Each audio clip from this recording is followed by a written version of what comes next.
Thank you very much indeed, Chris, for the additional thoughts you've put on the table, underscoring that transformation without attention to the socioeconomic underpinnings will not happen, reinforcing the centrality of the shifts which we see both demographically and sociologically, and the need for us to engage with them. Well, we've had four very interesting initial thoughts on the subject.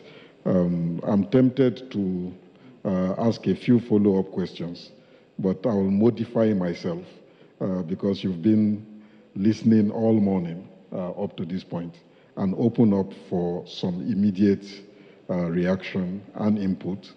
And on the back of that, also put in some of my own riders as somebody has to animate a conversation by the panel. So let me open up to the participants, if there is anybody who wants to come in at this point. Yes, I see one hand there. Do you have microphone on your table? Yeah. Please give us your name and as concisely as possible. Okay. Good afternoon, everyone. The name is Kenneth Okoineme. I work with ActionAid. I think it's been very interesting the whole day. We've been talking about the whole idea around what do we want to see in the future in terms of governance. But again, looking at the discussion so far, there seems to be a gap around alternatives. Is Africa afraid of alternatives? Because if we ask that question, that we are constantly taking on ideas and ideals from the West. But in all the arguments, we still do not see alternatives that are steeped in indigenous knowledge.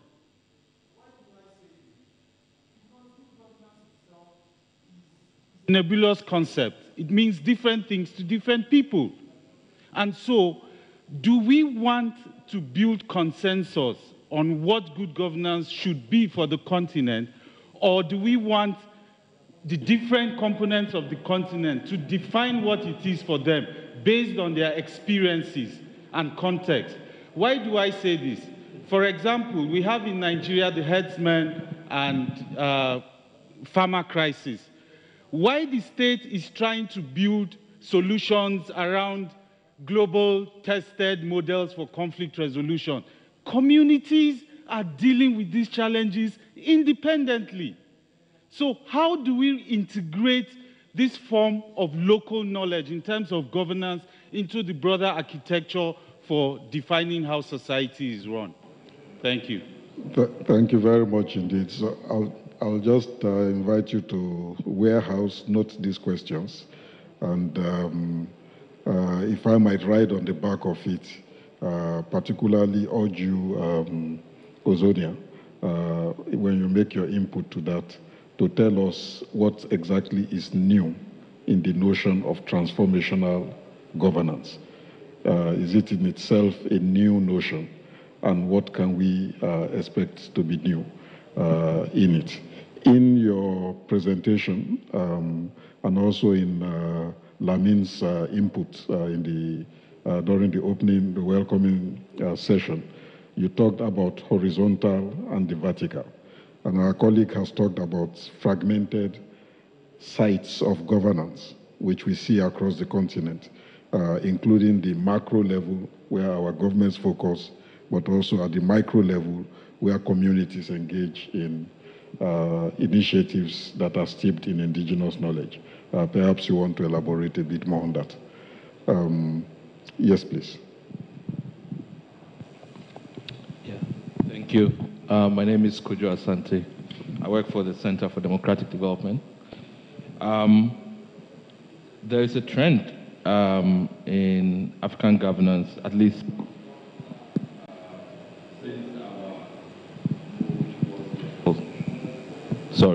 since our move towards electoral democracy in the in the late 80s, in the 90s, that political elites are always ready to facilitate access to power. So there's the concept of democratizing access to power is something that is accommodating to political elites, but not democratizing power itself when they get it. And I really like the way the framing of this conversation around governance has been made by Dr. Zonia, is that if you are going to get inclusive political institutions and inclusive societies, then you have to democratize power. And often they have to be forced to do so. So what is the resistance? Why is there no motivation that when people get power, they are not prepared to share it? Thank you very much for that. Again, I invite the panel to warehouse, and I will particularly request you, Excellency Banda, since you have had power and you still exercise power, that you especially note that question. Why is it that as a politician, as an activist, you join in the struggle to open up the political space for entry, but once you are in there, you are not prepared to democratize that power? And what do your colleagues say to you? You started already telling us what some of the colleagues with whom you worked indicate, and you dwelt extensively on inclusivity in your presentation. Perhaps to elaborate a bit more on this for us. Thank you very much. Let me not be unfair to Lamin. He was one of the very first. I'll take some others. Lamin, please.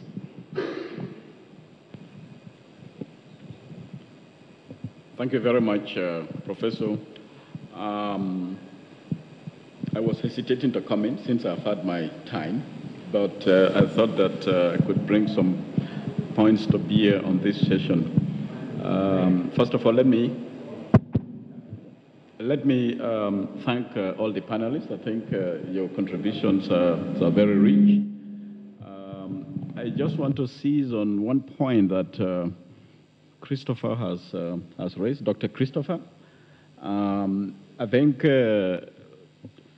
in as much as we are sometimes very impatient about the process of entrenching good governance in Africa, I would still want to insist that when you look at the history of governance across nations, it's always necessarily a long process.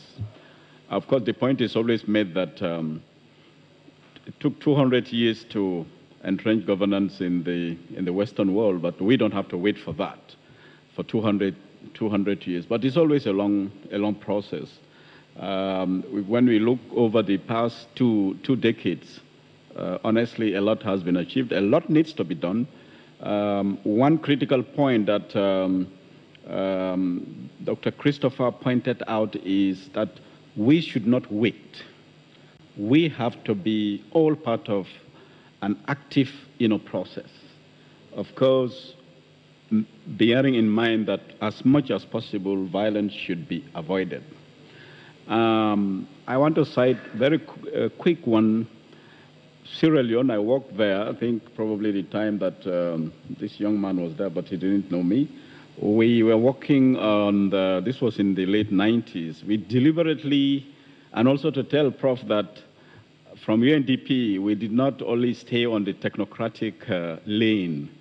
We had a program, governance program, to support the civil society because we identify it as a critical element of bringing about peaceful change in Sierra Leone. I think anybody who is familiar there may agree with me.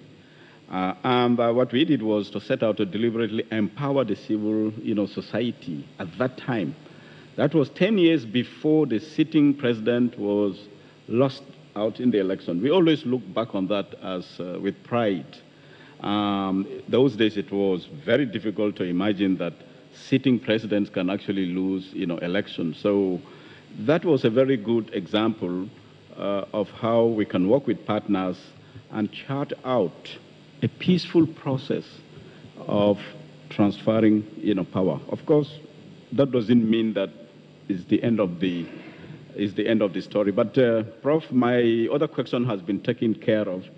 I want us to focus also on what do we mean by transformational governance in Africa. Innovation is very important. I worked in Rwanda. I just left Rwanda. I know people have very violent views, opposing violent views about democracy in Rwanda. But I can say that when you do a critical analysis of what lies at the heart of transformational governance, you will find 90% of it in Rwanda.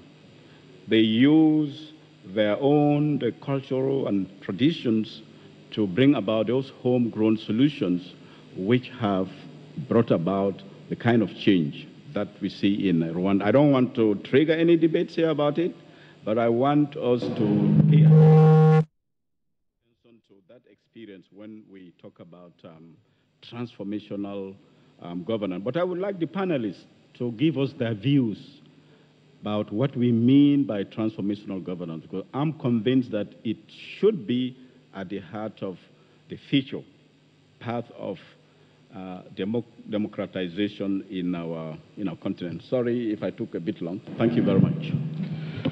Thank you very much, Lamin. And there you are specific in directing a question to Chris, but I would also like to invite the panel. I think, Sis Masire, you started talking about elements and indicators and measures for effective, possibly transformative governance. And you might also want to specifically relate to that.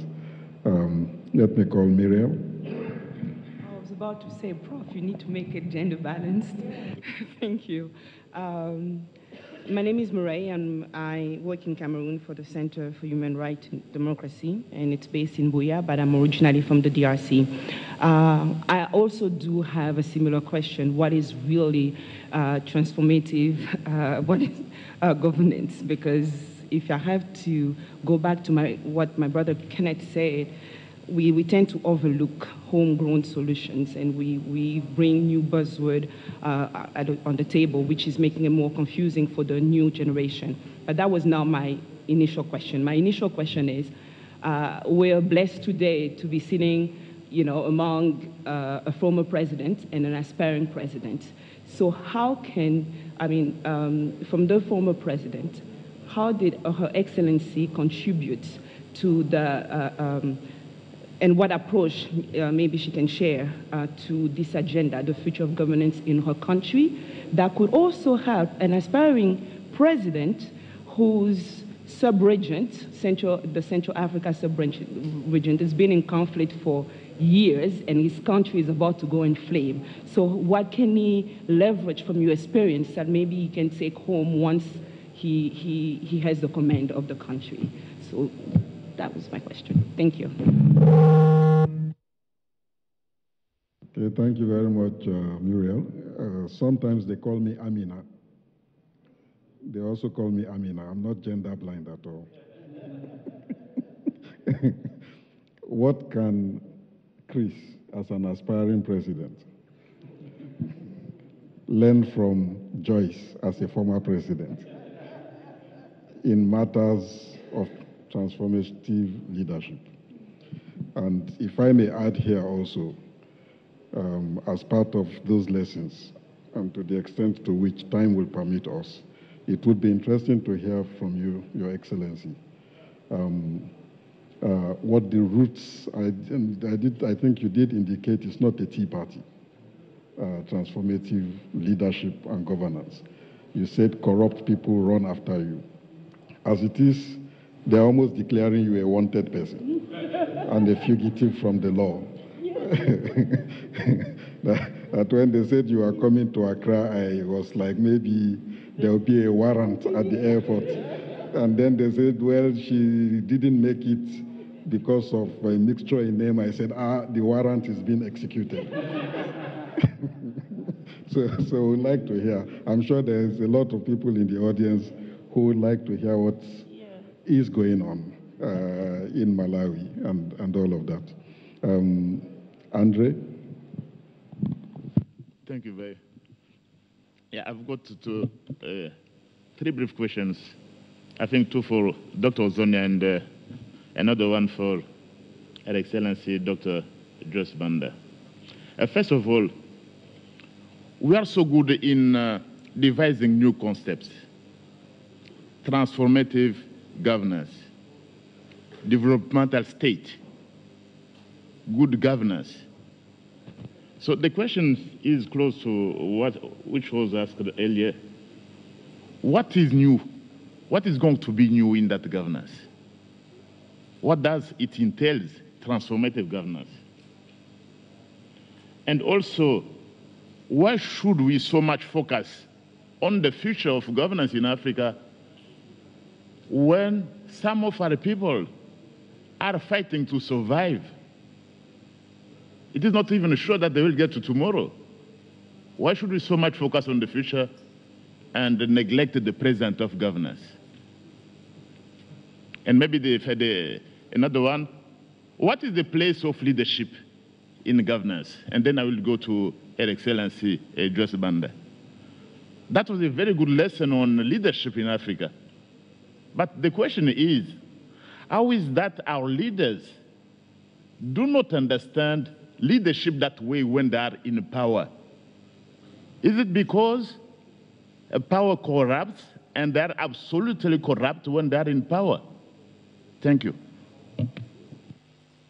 Okay, thank you, Andre. Those were very clear.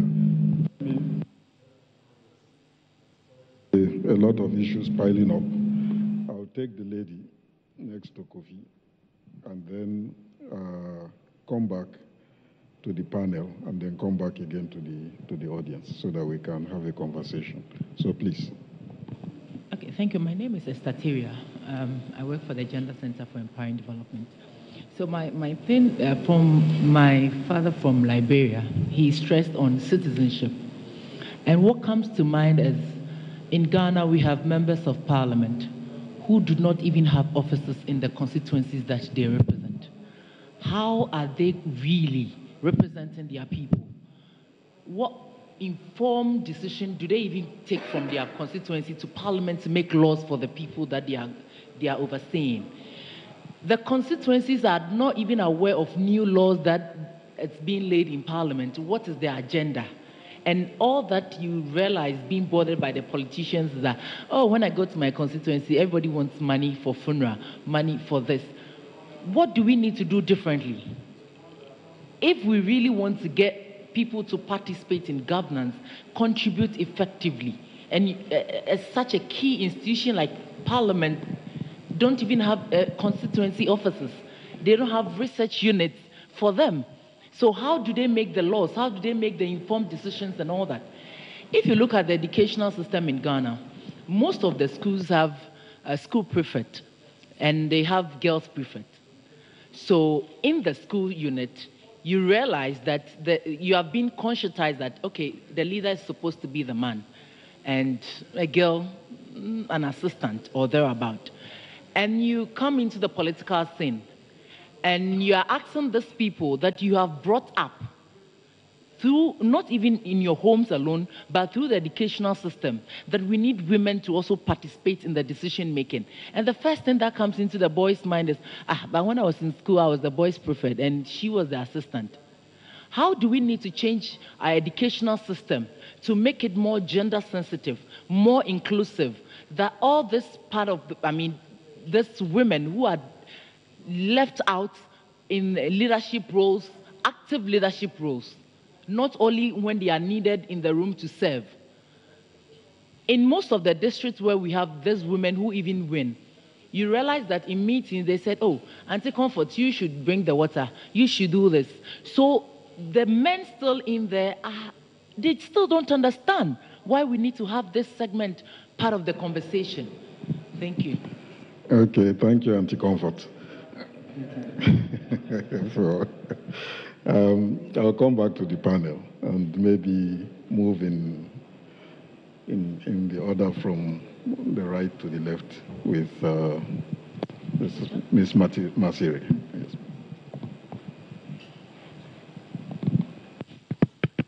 Yes.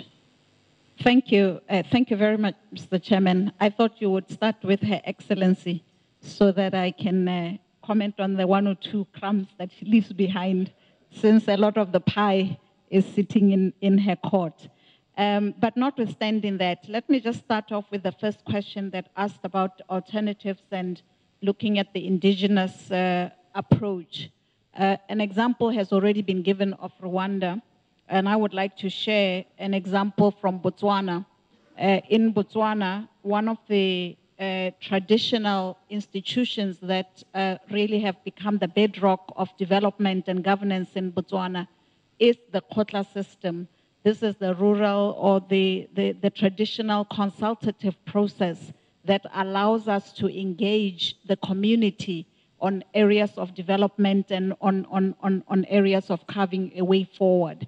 And I think that part of the challenge that our homegrown solutions come up with is because they are not documented, because they are not held up to the light in terms of comparators with the West or comparators with the developed world. Sometimes they are seen as to be inferior, or we perceive them to be inferior in our own right. The examples that have been given about Rwanda, yes, a number of them have had controversies, but I remember working with the Gacaca system when we were looking at Rwanda, and part of the challenges to the system was that it didn't also bring in the strict adherence to the standards that were imposed elsewhere. It achieved a result, it had its own shortcomings, and it was a question of, do we live with the shortcomings, knowing that we have a process that is not perfect, but a process that works for us and a process that delivers. And I think this is part of the challenge that a lot of our indigenous systems face, and it's for us to look at how we modernize our indigenous system and how we make them acceptable across the board. The second point I wanted to touch on was really on the element of access to power. And again, to say, when we look at the elements of low literacy level that we have in a lot of our countries, this is also a barrier. This is a barrier to communication. It's a barrier to making sure that the messaging is right and the understanding of what it is that is being brought to the table. And we haven't spoken about a phenomena that cuts across everything that we do these days, which is the phenomena of social media, which has given a voice and an outlet that was not there before. And once again, it's a voice and an outlet that it cannot be regulated or is not regulated, although we have seen attempts to regulate it here and there. But it's acknowledging that this is yet another tool that is available to us in leadership and available to us looking at governance systems to try and see how do we give effect to the needs and the voice of the people. And I think the last comment that I would like to make is that we all know that governance is non-linear. We know that it's urgent and that it's complex. It's urgent because the people are already out there demanding that change must come and change must come now. And therefore, it's important that as we look at the issue of governance, we also look at responsiveness. Sometimes, yes, I understand that we have made progress and we mustn't be impatient with the level of progress that we have made.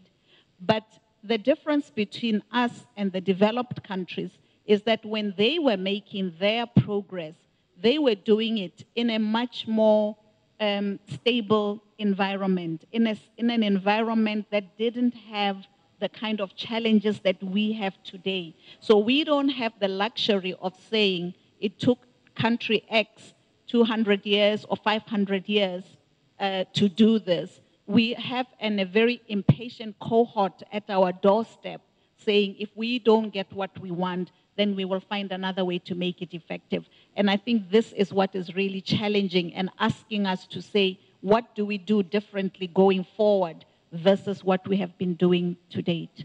Thank you.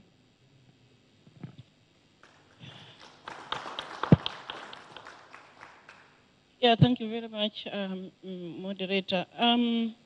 The first question, the gentleman there asked about alternatives. Why haven't we heard anything? It's in 3 minutes, I don't think anybody can provide all the solutions that we know about. But let me give an example. In Malawi, when I was president, 675 women were dying giving birth.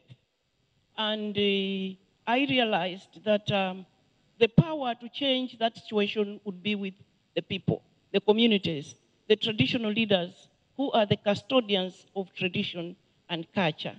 So decentralization is key if we want to ensure that we have alternative and transformative governance in Africa. 675 women dying and you're a female leader was a shame for me.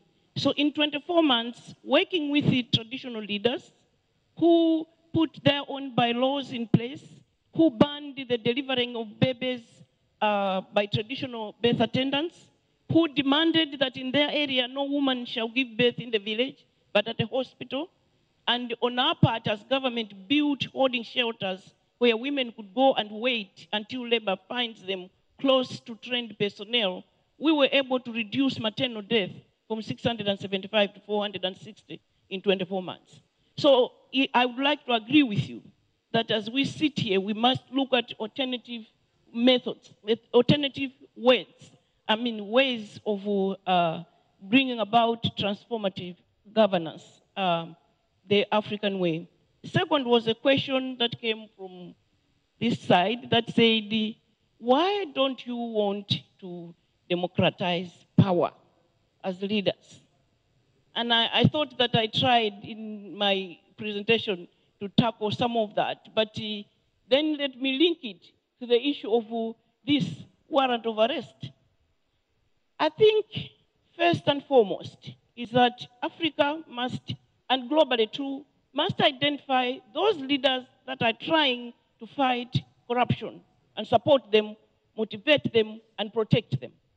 Because if we are not careful, they become the victims rather than the victors.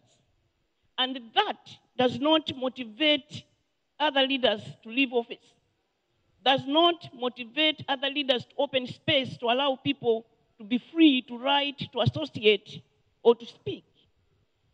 So to come back to the warrant, so-called warrant of arrest, and allow me, this is a rare opportunity to give an example because then that answers this question. When I got into office, I came into office to finish the term of President Bingu wa Mutharika. So he had a 5-year term. During the 3 years, because I had refused to endorse his brother, I was completely sidelined.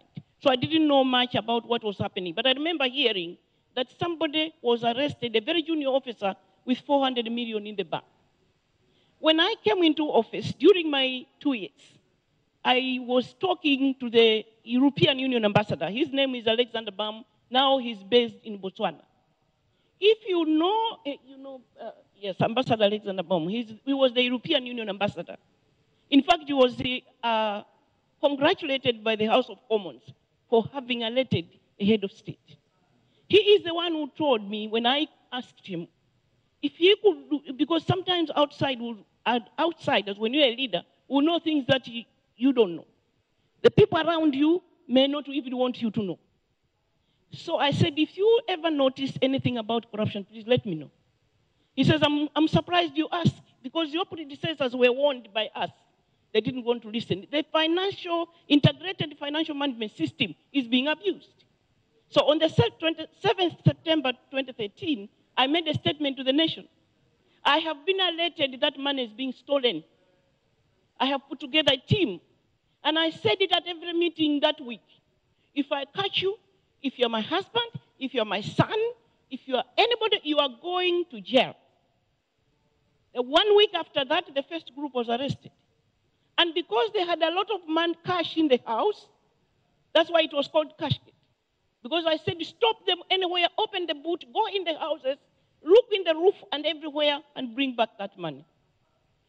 So that is when I said earlier, I invited the opposition leaders and everybody, because this was a national issue, to discuss with them. And then I told them, I'm going to do what other people haven't done.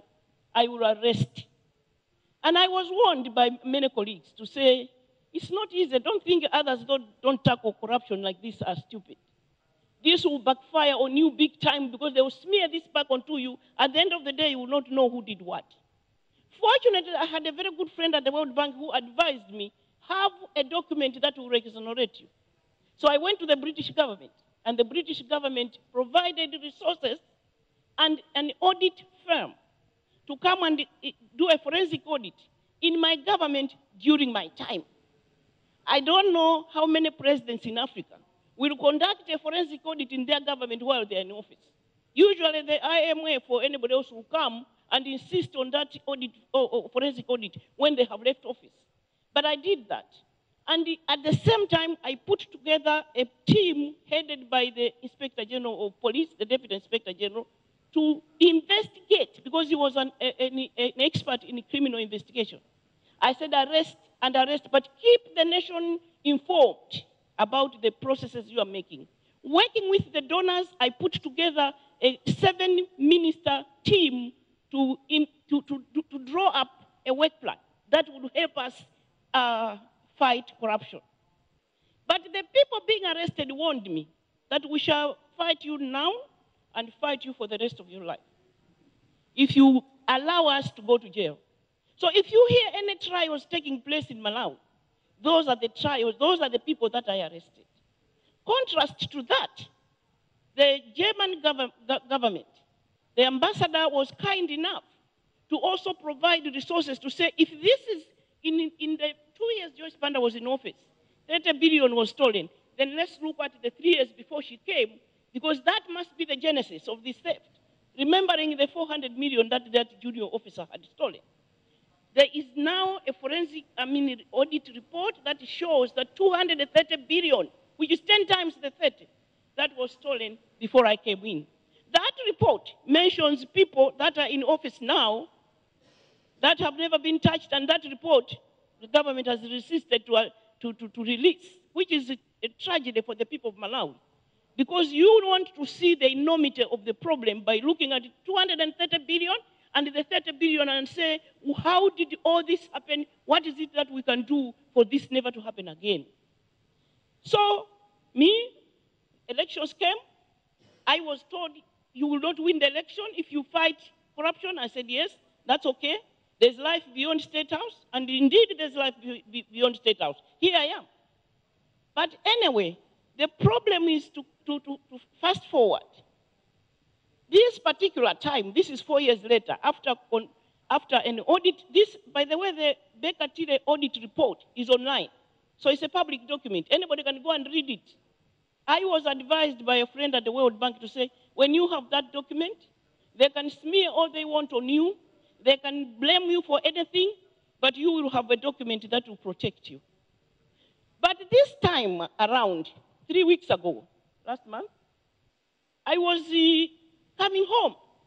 I conducted a forensic, I researched on women and girls, finished on July 27th, decided now to go home. Now I have a toolkit to go home and help my fellow women and girls in Africa, backed by a well-researched document. So naive, I go to South Africa, I phoned home. I phoned Malawi to say, oh, I have never been paid since I left office. I've not got a house, I've no security. But that was okay while I was away. I am on my way home, I'm coming back Saturday, telling the office of the president and the cabinet. 5 hours after that conversation at 11 o'clock in the morning on the 31st of July, there was an announcement, a press release, that said that there will be a warrant of arrest for Joyce Banda. As I speak to you now, this is September, there's no warrant of arrest. Everybody has said, well, it was a hoax. But I have said, no, you can't do that to me and call it a hoax. So I'm the one who has gone to court. So I hope I have answered that. So to come back to that question, sometimes the people that are in office, that are leaders, are not being motivated to democratize this high position of president. If a president feels that if I leave office when my time is over, I'm going to be investigated and I'm going to be abused, they will not leave office. If a leader feels that by staying in the office, I am going to hold on to this power, I can shut up anybody else who is talking against me, that power will force that person to stay in office. So what we need is that, somebody said on this panel, the average age of a president on the continent of Africa is now 62, 63 years old. Where are the young men and women? Where are they? Because they need to step into leadership positions and let us get out. Because some of us are still stuck in the old type of leadership. We need a new breed of leaders to come in.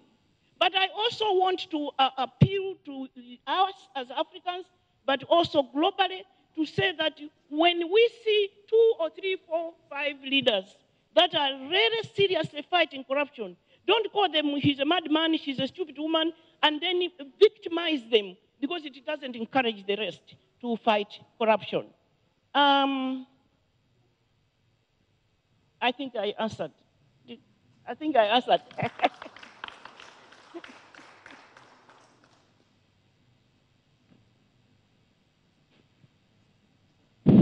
Well, there were a lot of very good questions that I'll try to answer and to chime in on what has been said by our co-panelist or my co-panelist.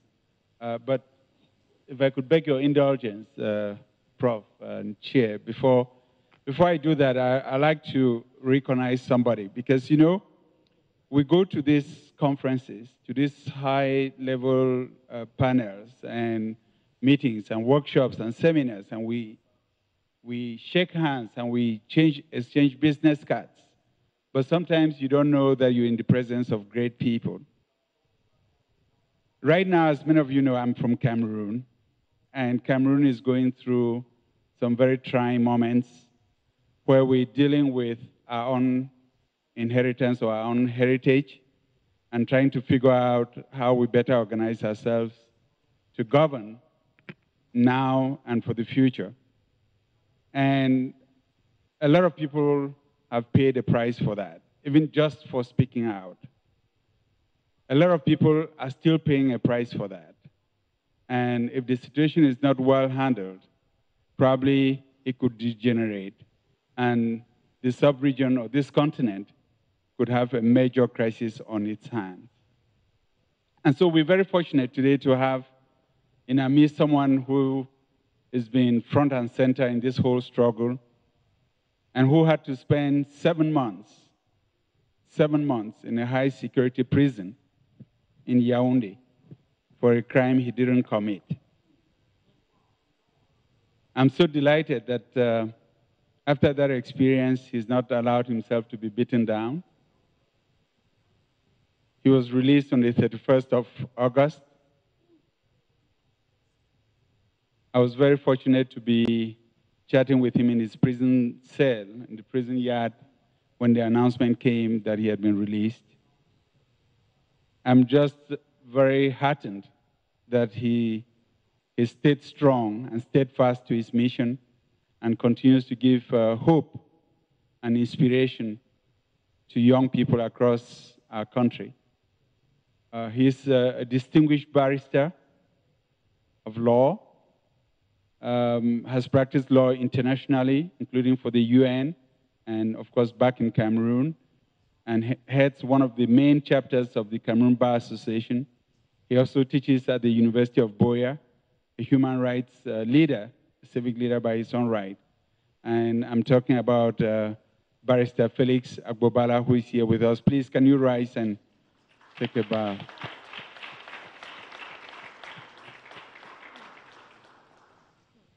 Thank you very much for coming out to share your views and experiences with all of us. We're really gratified by what you do, and we're very inspired by your courage and your determination to do good for your people and for future generations. Kenneth had a question about the alternative. Why is Africa always trying to emulate, the way I understood it, why would Africa try to emulate examples of things happening in other cultures, and why couldn't we come up with alternatives for ourselves? I think it's great that this continent has got so much to offer the world, and all of us in this room, or many of us in this room, are Afro-optimists. We're very confident of the role that Africa plays in the world and the contribution that we can make.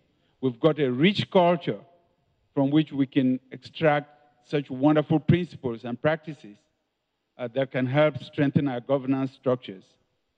But at the same time, I don't think we should feel any sense of complex in emulating what has worked elsewhere, if it can help improve the well-being of our fellow citizens. Because we also must recognize the diversity of our own continent. There is, in my view, not an African model of governance as we speak today. Because if we were to generalize the way that sometimes critics of our continent tend to generalize what isn't working well, we would be confronted with the realities that doesn't really match what transpires in our respective countries. So the Africa of the Ghanaian experience is very different from the Africa of the experience of Equatorial Guinea. The Africa of the Senegalese experience is very different from the Africa of the Cameroonian experience. And so we need to recognize this diversity even within our own continent. I also think that with regards to democratic governance, there are universal principles that apply to citizens everywhere around the world. Basic respect for basic human rights, freedom of the press, freedom of association, freedom of movement, equal rights for citizens, respect for women, opportunities for youth. These are basic universal concepts that should apply to a democratic society wherever it may be. We shouldn't be shy about adopting those principles, because we cannot, as Africans, say to ourselves and to the rest of the world, well, there are certain values that are good for other people, they're just not good for us because we're thinking through how to create our own norms and standards and principles. I think that on top of those universal principles, it's but normal that we should take into consideration the specificities of each country, so that there's not a sense of one size fits all, that because it's worked in one African country, it should therefore work for all African countries. Each country has got its history, its culture, its colonial experience that it must grapple with, and those specific issues have to be integrated in how we try to put in place institutions and processes that can allow us to govern our countries properly. This links up to your specific point about what's happening in northern Nigeria, or now it's spreading even to the southern part of the country, with regards to this conflict between herdsmen and farmers, and how in rural settings at the grassroots level, there are efforts underway to tackle those issues and to resolve them. And that's good, and I think it ties into what Masakwa just said about how even in Rwanda, with the Chacha process of conflict resolution after the genocide, there were a lot of lessons that could be drawn from those experiences at the local level, at the grassroots level, and integrated into governance at the national level. And I think that also speaks to what the whole debate and discussion about transformational governance is about. How do we deal with our inheritance? How do we deal with our heritage? How do we deal with the baggage that we've carried all these years and provoke or contribute or incite or create a paradigm shift that can allow us to begin to govern in ways that make governance relevant to our fellow citizens and the people that we're supposed to be serving. And I think that's really the essence of the debate. Our countries now find themselves saddled with a heritage of decades, first of colonial rule, and then of military rule in many countries, of autocratic governments, one-party states. And we're now in the 21st century, and we're trying to figure out how we can have a paradigm shift to make sure that governance is relevant to the people we're trying to serve. And I think for me, that ties into the point that was raised by our sister, talking about, by our brother from Liberia. How do you have a conversation about transformational governance with someone who is even struggling to survive? And I said, but for me, that's the person who needs to be part of the conversation. That's the person who should be integrated into this conversation. Because if that person realizes that the reason that he or she is struggling to survive, it's not because their country is poor, but it's rather because the resources that are generated are poorly managed, because the leadership hasn't thrust itself into this mindset of transitional or transformational governance, then that citizen is going to realize that their livelihood is being impacted by the way they are governed. And that citizen should be given a seat at the table, should take a seat at the table to make sure that their grievances are put on the table and that the policies that are then developed are such that can lift them out of poverty, such that they don't have to struggle on a daily basis for the rest of their life.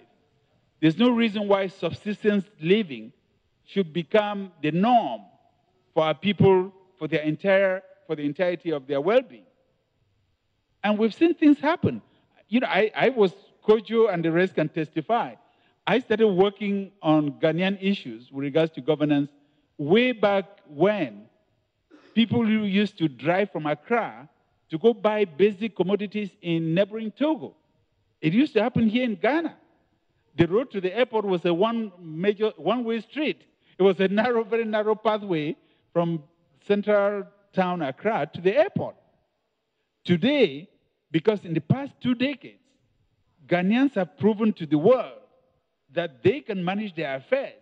They can put in place systems that can allow for better accountability and better citizen participation in governance, that they can go through the process of putting out leaders that don't perform and electing new leaders based on platforms that are presented by political parties to respond to citizen needs. Today, when you talk about a success story in Africa, everybody says Ghana. When you have to get a seat on a flight to come to Ghana, you have to book well in advance because there are direct flights to Ghana every day from the United States, from almost every European capital. So we've seen it happen, and it's happened for real. That's why I said in my initial remarks that the debate or the discussion, the conversation about transformational democracy in Africa is not just an intellectual exercise, it's an exercise based on empirical evidence, because it helps to tell our people that these things are not distant. These things should not be talked about behind closed doors by just the political elites. This is a conversation in which our citizens, our fellow citizens, should be front and center. There's a lot that Central Africa, the Central Africa sub-region, can learn from the rest of the continent, and especially from West Africa, coming to Mirai's point. That could be the subject of another workshop, another high-profile event, and maybe our colleagues, our friends from UNDP and International IDEA would think of organizing something like this in the Central Africa sub-region. Because if you talk about the resource curves in Africa, I think it's concentrated in the Central Africa sub-region. That's where you have a lot of the minerals, a lot of the oil, a lot of the timber, but that's where the well-being of ordinary citizens hasn't moved one iota just because of the lack of visionary, transformational governance. And it's a lot that we could talk about. In 2005, NDI co-hosted a very high-profile event in Bamako, Mali, for African heads of states. And we had 17 former African heads of states who came together to discuss this whole issue of governance, why transitions have been successful in some countries and not in others. And they came up with a lot of wonderful recommendations. They themselves recognizing that you have to leave political power before it leaves you. Unfortunately, what we have in the Central Africa sub-region is a group of leaders who have not understood that it comes a time when you need to encourage the younger generation to take over power. Because as we see in our sub-region, in the Central Africa sub-region, there haven't been many examples of peaceful transitions of power through the ballot box, and I think that's one area where we still have a lot of distance to travel. Let me just summarize with Lamin's, let me just end with Lamin's question, which was very much pointed to me. And Masakwa did touch on it to some extent, to say that the countries that took 200 years as such had no frame of reference. They were groping in the dark. But fortunately for them, they succeeded in putting in place some systems that have worked for them. Coming from behind, we have points of reference. We now can see where other countries have stumbled and where they've succeeded. And nothing should stop us from emulating what has worked and then crafting that to match our own realities. Let's look at what has happened with the telecommunications revolution, very peaceful revolution. Some of us grew up at a time when countries depended on landlines, and every now and then they'll be digging the roads to bury cables. Today, everybody works on the mobile telephony. And in remote villages, people are doing transactions, even commercial transactions, banking transactions with mobile telephones. People are communicating with their kids overseas or scattered around the world with WhatsApp and other appliances. Let's have the courage and the wisdom and the determination to take what is right and make it work for our continent and our people. Thank you.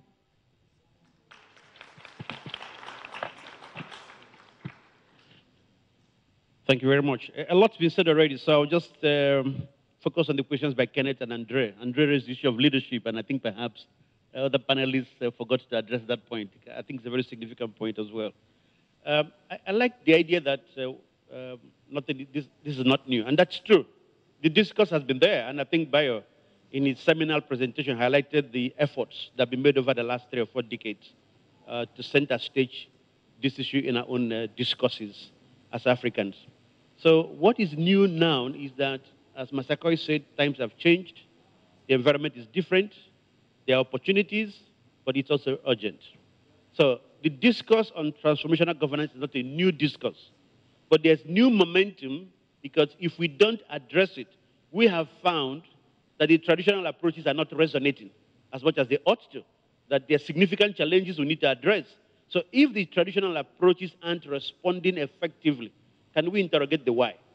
That's the whole notion of transformational governance then is what else or what alternatives that we need to discuss. And I do recognize that in these 2 days we are here, a lot of these issues we keep to recall.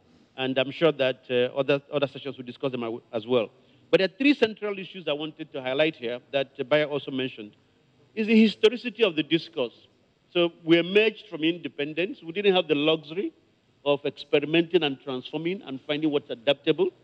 Apart from Liberia and Ethiopia, the rest of us were colonized. So we had inherited systems of governance that went into competition with each other, and we became the experimentation lab for those systems of governance.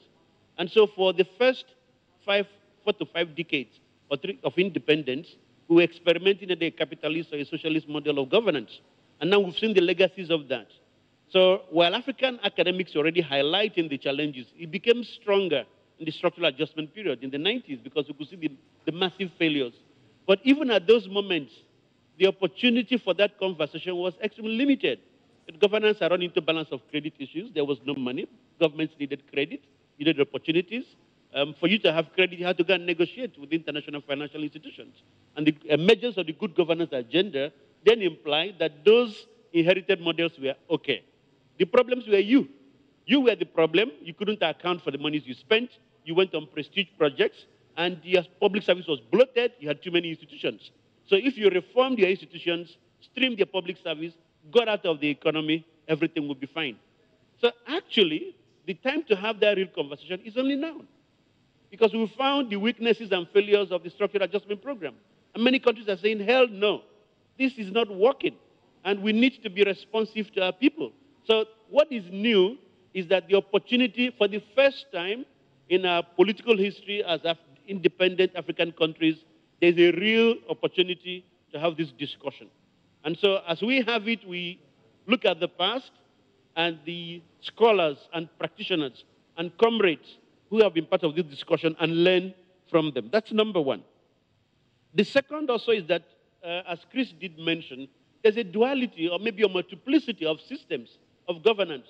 So the ones that we grew up with, we know quite well. We've labeled them traditional. And then the ones that we've inherited, we say is the formal, meaning the formal is the right one, and the traditional is the wrong one. But in all our histories, if a problem breaks out, we refer back to the traditional. I know the only exception is Kenya, where the chiefs are the ones who stand up and the politicians sit down. But across the continent, the respect for the traditional institution is strong. But we do know that the traditional has also been manipulated. And so the legitimacy and the credibility of the traditional differs from country to country. So I agree with Massakoy absolutely that our approach then will be adaptation, modification, and then institutionalization. So what is new then is that we are challenging all ourselves to have this conversation. A conversation about between the traditional and the formal. What works well? What do we need to adapt? What do we need to bring together to create something that works for the rest of the continent? And for me, the greatest reflection of this traditional is Ghana. The authority of the permanent chiefs and the kings is unbelievable. That even formal structures of governance go to them for legitimacy even after they've won election. And when they need to mobilize people, they go to the traditional chiefs. But on the other end, you have Swaziland that has a traditional kingship. So what is the experience of both and what needs to work is, I think, will be absolutely interesting. Now, what you've tried to then do in the concept paper is to run away from a prescription of model, whether you look at the left or the right. I like the point you make, Chris, about the core principles. We know what they are. But those core principles have also been enshrined in multiple instruments in how we think we should be assessing ourselves in the documents of the African Union and the United Nations that we've signed. And we've taken the core elements of the four of them. And we are saying, whatever model, whatever name you want to call your model, however you want to adapt it to your country context, can you assess them with this evidence? Because like you said, there's new evidence. We've seen successes, we've seen failures. At least we'll celebrate those countries that are saying we will do it differently. So we look at Ethiopia and we look at Rwanda. We know they are not imperfect, but we celebrate the fact that they are saying we want to try a different approach. So the question for us then is learning from Ethiopia and learning from Rwanda. Are there lessons, approaches that could be comparators for the rest of the continent that redefine how we view governance and the relationship between the state and the governed? And I think that might help in having this conversation. Now, what is accelerating this discourse is the point that Massakoy made, the social media. It's become a new platform for engagement and for representation. So it's defining the national politics. So we have the opportunity to do things differently. On this last point, I think what I hope we can come out of here tomorrow is not just about if you want to put a descriptive label that tries to articulate this thinking among ourselves, but a challenge to all of ourselves. International idea, UNDP, NDI, OSIA, OSISA, OSIWA, however we are described, our various institutional representations. Some of us have been engaged in disrupting formal systems of governance to create inclusion, and that's good. But having disrupted it, what's the new approach that we should encourage? So we are challenged when we live here to rethink our models, to rethink our approaches, because we have convening authority in different ways, and we need to support the citizens of each country to have that conversation and articulate their own way forward. Final point then is the question of leadership. Yeah. So maybe two small points, because I think we are out of time. One key point I want to make is sometimes we elevate leadership to something that's so esoteric that nobody can match that level. And we've placed Mandela there. And so we say we wish they're all like Mandela, but they can't. So leaders actually feel that you're giving them the cop-out. I can never be a Mandela anyway. I can't be in prison for 27 years and forgive my enemies. So why do I have to behave like him? But Mandela was human. He had too many imperfections. He had personal weaknesses, which are very well written and documented, which means that there's something different about Mandela and the next leader. The challenge is to find the Mandela in us. And the Mandela in us is about inclusive politics. Have you practiced inclusive politics that give a sense that once you define the vision, people can follow? So I think that we need to invest in leadership. And it's because we're not investing in it, because we think that it's so esoteric. Many of us in this room don't want to get into politics. Many in civil society and private sector don't want to get into politics. And those that do get in get sucked to the existing traditions. So we see our civil society partners who don't recognize them anymore because they're behaving like those that they've tried to eliminate. So I do hope that tomorrow is part of our conversation on leadership. I could have said a little bit more, but I think we're out of time. But the good news is that we will keep interrogating these issues for the rest of today and for tomorrow. Thank you very much. Thank you, Ozonia, and thank you to the panel. At this point, I think time is really against us. I did promise a second round. I'll take sound bites. If you don't know how to do a sound bite, wait for the period after lunch in order to give a speech. George Mukundi. It's difficult to follow. It's difficult to follow a sound bites after Ozonia and the presidents up there. But I think one of the things that is emerging, and I perhaps just picking on Ozonia's last point, is this issue of leaders. And I think the question that I perhaps might really help us in this conversation is debunking this whole myth about whether they are leaders or whether the idea should be how we exercise leadership.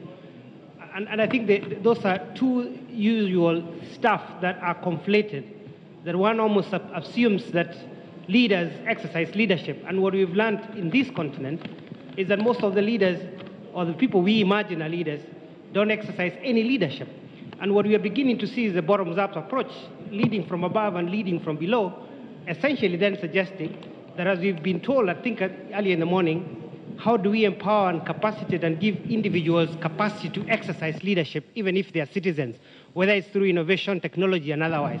So, in other words, what I'm trying to say is that Ozonia's point on the issue of leadership perhaps is something we might want to interrogate further, but being able to differentiate between leadership and exercising leadership.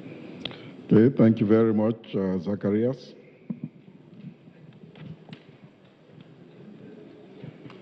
Zacharias first. And then... My name is Osofo Kwam, the Convention People's Party. Mine is more like a teaser for a break. I observed something this morning that's worrying to me, and I do not know whether all of you did observe it. We saw the picture of Kwame Nkrumah in a obscure corner this morning. After break, I saw it at the center stage. For me, I'm worried because it's a reflection of what the Africans do. For which reason we have been here since 1960, since he came out with all those wonderful ideas about transformation. I do not know whether there's any special reason for that, but it's a deep reflection on our situation, and if it's explained, it will be interesting. Thank you. Very much, Zacharias. I have a problem, Chairman, because I can't come up with a soundbite. English is not my language, so I take a little bit of time in trying to formulate.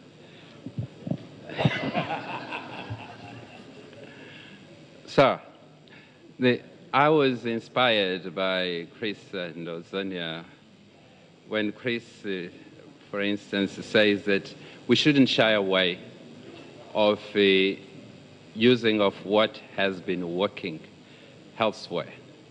And the problem is that for the last 50 years, we've been trying what has worked elsewhere, and we have failed to make it work.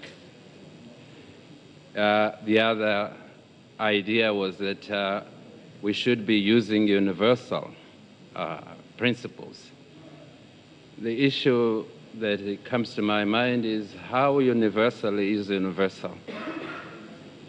Are we deep enough to go even to question the notion of universal, up to a point that we understand that perhaps we were excluded from universal? Most of our traditions did not form the cosmos and of what we consider to be universal today. So, for instance, when we compare on the basis of universal principles, Cape Verde and Guinea, how much we put into the equation that the United States takes 300,000 Cape Verdean citizens into the United States and it's never taken a Guinea-Bissau one since the colonial times. And what is the result of that? When these Cape Verdeans return to their country and being compared to the Guinea-Bissau ones that never left, the country so poor, so dry, no any resources are available, and no alternatives than to sell drugs. Let me stop here, but I would like to challenge us to think a little bit more about that. And I think similar arguments can be made in a number of countries as well. How historical, how deep are we in our analysis? How really are we questioning fundamentally? Because to come with good systems of government, we need to go to the deepest. When they were invented, most of these systems were to resolve the problems of a society. So we can't just copy and paste. We need to interrogate them deeply. Thank you. Thank you very much, Remi Ajibewa. Okay, thank you. My question is actually revolve around the issue of promoting integrity and transparency in governance, which Excellency Australia pointed out.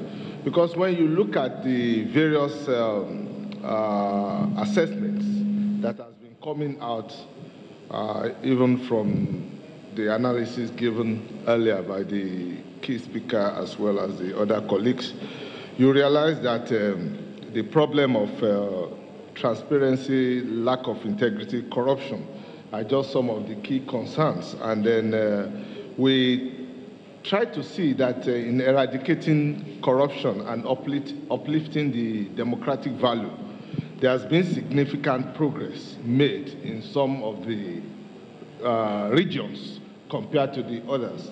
But however, as rightly pointed by the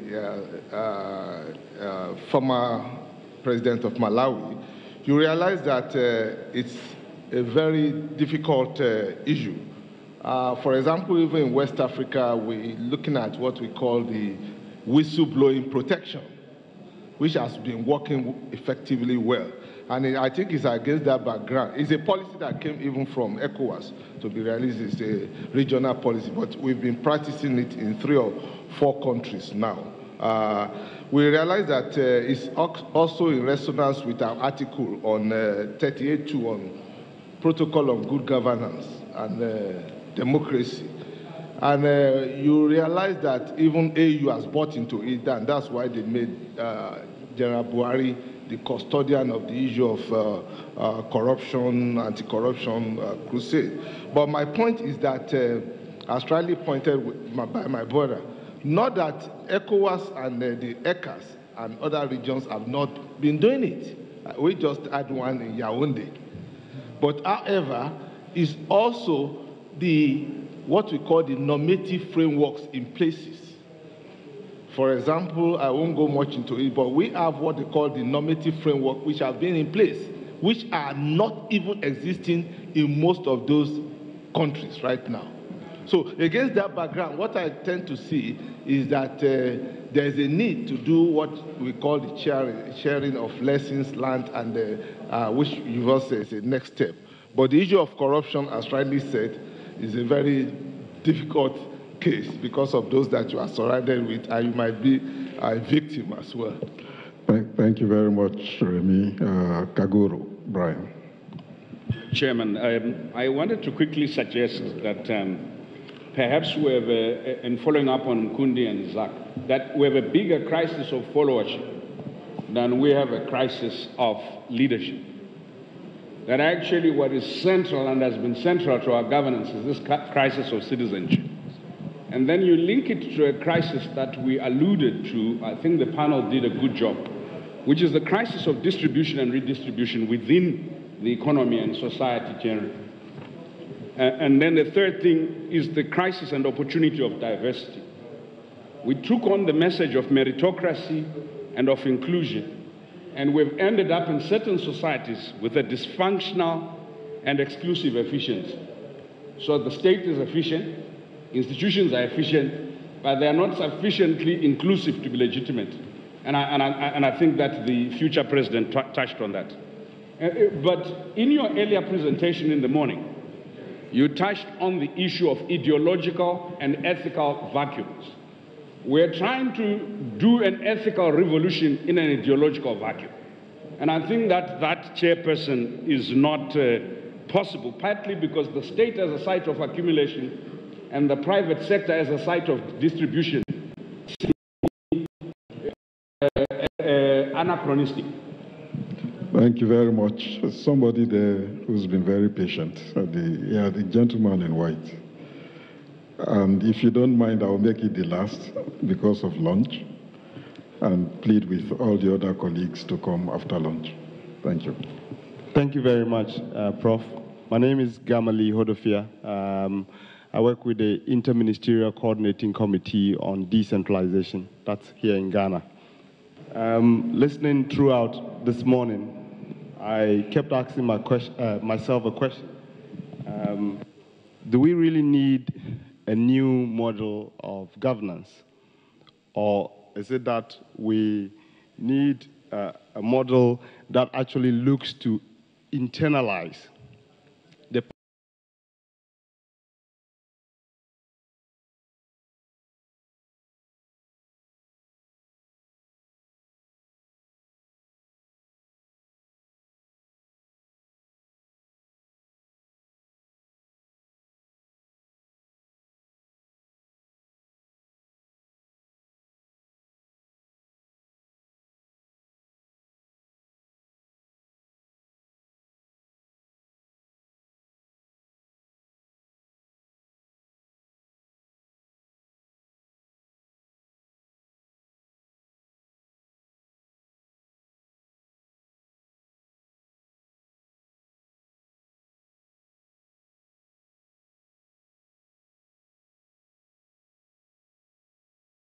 The other one just throws it. And so for me, I believe that governance is operationalized by institutions. And those institutions are operationalized by individuals. And so if we reorientate the individual African from primary school up, then we have a chance of a model that either sort of gives us what we need. Thank you. Well, thank you very much indeed, and thank you to all of you for your patience. Although we started a bit late, we are really way past our time. I'm not going to invite the panel to respond. I will suggest that when we are back from lunch and back as participants from the floor, we could come back to some of the issues. I think it would be great to hear from you, Excellency, about what George Mukundi suggested between leadership and exercise of leadership. If from your experience, there's something to this which we should try to pursue a bit more. And I'll add there also I think it is Sozonia in his comments noted, that many good people and many well-intentioned people leave society to go into political sphere and to hold office, and we don't recognize them anymore. And then when they come back, they begin to rediscover their humanity once again, and even integrate into civil society. What happens when people go into office that they completely lose sense of perspective? Is it the advisors? Some people say it's the advisors who hold you guys hostage Or is it just that people were waiting for an opportunity to exercise? And once they got there, they moved on. I think also, Chris, the issue which has been put to you by Zacharias, I think the direct way, our comparative frames. We come from a background where for almost 200 years now, we've been told that nothing we do is good and we must copy from outside.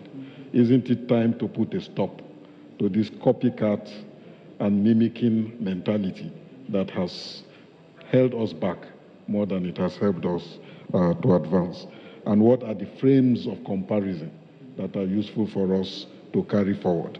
Shouldn't we be comparing the comparable and digging a bit more into history? The question of integrity, I think that also is very important, and I imagine that it's something which Triple M may want to reflect on when we come back from lunch. It's a domain in which you've worked not just across the continent, but across the Commonwealth as a whole, and your perspectives on how we might deepen and strengthen processes and institutions of integrity in a way that they become an important bulwark, so that regardless of which individual or personalities are in power, we are able also to begin to have systems that work more effectively for us on the continent.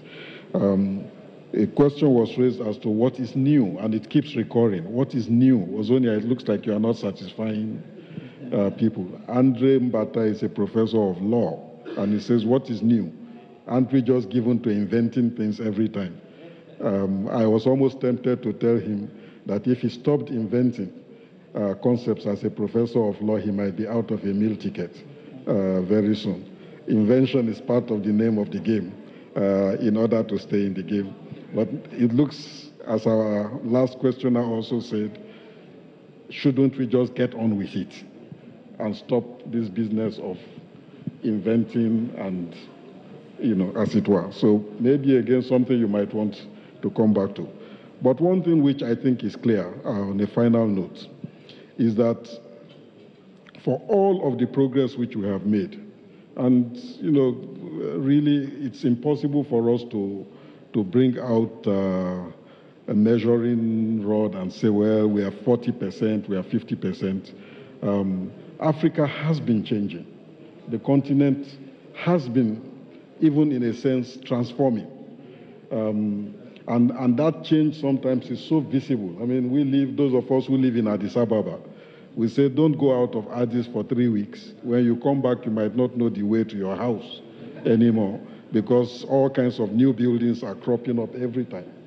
And yet, highest growing country in the world for this year, and yet, uprisings from the masses, saying that we don't recognize what is going on. We've never had it so bad. You come from a country like Nigeria,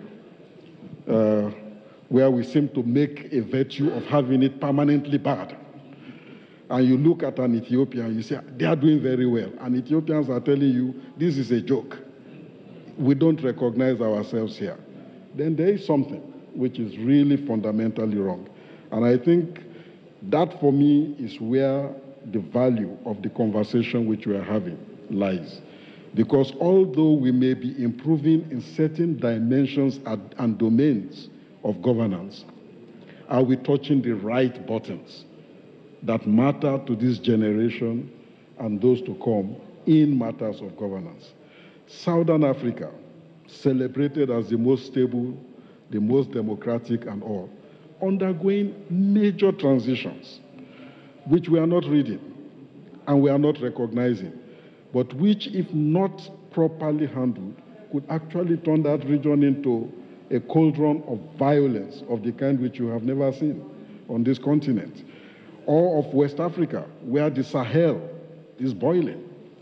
Yeah, I mean, for every day there's a mutiny in Côte d'Ivoire, there's something going on in Guinea-Conakry, there's even Senegal that is celebrated, Togo, all of those places. People are rising. There is something not adding up here. And it's not just that we are not alternating. We've alternated. It's not that we are not voting. In an increasing number of countries, the integrity of the poll is no longer in dispute. Ghana, where a president is elected with a very small margin and you don't have violence on a massive scale with people contesting the result because it was so narrow. And yet, what led the average Ghanaian to the poll, and I hear things like Dumzo, and all of the problems of corruption, all of the problems of unemployment, all of the problems of cost of living, something is not adding. We look at Central Africa. We celebrated for a period in West Africa that our bad reputation was very gallantly inherited by Central Africa.